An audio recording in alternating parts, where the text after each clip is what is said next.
Hello दोस्त, नमस्ते, प्रणाम। मैं हूं वंदना दुबे और स्वागत करती हूं अपने यूट्यूब चैनल पे आप सभी का। आज मैं लेके आई हूं आपके लिए प्यारा सा गीत दुल्हन उतारते समय का।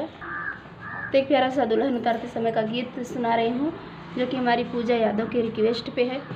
पूजा यादव जी बोली हैं कि एक प्यारा सा दुल्हन उतारते समय का गीत सुनाइए, तो हम आपको दुल्हन उतारते समय का गीत सुना रहे हैं। धीरे से पौआ डाला प्यारी दुल्हनिया, धीरे से पौआ डालू प्यारी दुल्हनिया। तेरे बगल तेरे ससुर खड़े हैं, तेरे बगल तेरे ससुर खड़े हैं। खड़ी है सारी दुनिया प्यारी दुल्हनिया, खड़ी है सारी दुनिया प्यारी दुल्हनिया। धीरे से पौआ डालू प्यारी दुल्हनिया, धीरे से पौआ डालू प्यारी दुल्हनिया।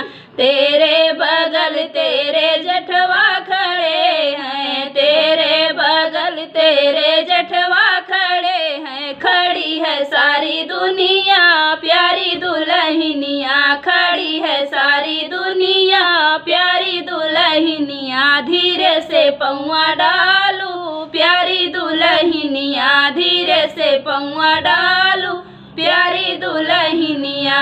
तेरे बगल तेरे देवरा खड़े हैं, तेरे बगल तेरे देवरू खड़े हैं। खड़ी है सारी दुनिया प्यारी दुल्हनिया, खड़ी है सारी दुनिया प्यारी दुल्हनिया। धीरे से पौआ डालू प्यारी दुल्हनिया, धीरे से पौआ डालू प्यारी दुल्हनिया।